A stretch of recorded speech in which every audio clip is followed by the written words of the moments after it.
அவர் அடிக்கடி பேசுறார், எங்களுடைய ஆட்சி சிறந்த ஆட்சி, இந்தியாவிலே நம்பர் 1 ஆட்சிங்கிறார். எதுல?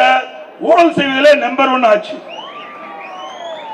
லஞ்ச வாங்குவதிலே நம்பர் 1 ஆட்சி, போதைப்பொருள் விற்பனையிலே நம்பர் 1 ஆட்சி. போன ஆண்டு இந்தியாவிலேயே பல மாநிலம் இருக்குது, தமிழ்நாட்டில் கடன் வாங்கினதுல முதல் மாநிலம், அதிகமா கடன் வாங்கினதையும் முதல் மாநிலம். அப்ப என்ன செய்ய போற? சிந்திச்சு பாருங்க.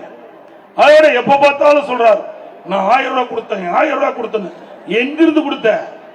நாங்க போராடினோம், தொடர்ந்து பேசணும்.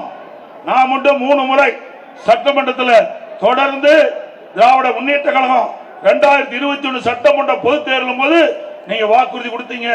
அதை நம்பி நம்முடைய இல்லத்தரசிகள் வாக்களித்து உங்களை முதலமைச்சராக்கி இருக்காங்க. திமுக ஆட்சிக்கு வந்திருக்குது, ஏன் கொடுக்கல?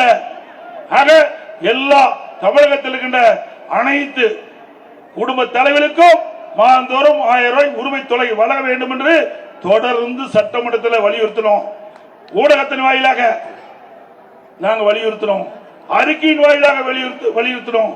இப்படி தொடர்ந்து வலியுறுத்தியதன் காரணமாக வேற வழி இல்லாம 27 மாதம் கழிச்சு தான் இந்த குடும்ப தலைவர்களுக்கு மாதந்தோறும் 1000 ரூபாய் கொடுத்தார்.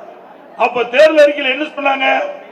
ஆட்சிக்கு வருவதற்கு முன்பு 2021 போது திரு ஸ்டாலின் பேசுறாரு எல்லா பொதுக்கூட்டத்திலையும், உதயநிதி ஸ்டாலின் பேசுறாரு எல்லா பொதுக்கூட்டத்திலையும் 2,15,00,000 குடும்ப தலைவர்கள் அனைவருக்கும் மாதந்தோறும் 1000 ரூபாய் கொடுக்கறீங்க.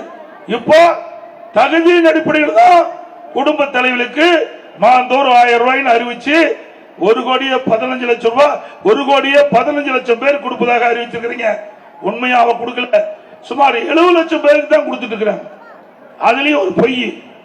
ஆக தேர்தல் வருவதற்கு முன்பு கவர்ச்சிகரமா பேசி மக்களை ஏமாற்றி மக்களிடத்திலிருந்து வாக்குகளை பெற்று ஆட்சிக்கு வந்த பிறகு அப்படியே அந்தர்பல்ட்டி அடிச்சு இப்ப தகுதியின் அடிப்படையில் கொடுக்கிறான்னு சொல்றீங்க.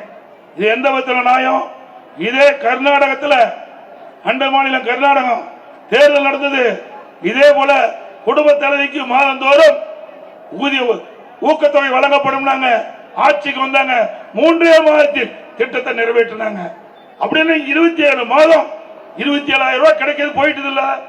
அதிமுக வலியுறுத்த காரணத்தினாலதான், தொடர்ந்து அழுத்தம் கொடுத்த காரணத்தினாலதான் இதை நிறைவேற்றியே கொடுத்திருக்காங்க. இல்லைன்னா இது கிடைக்காது.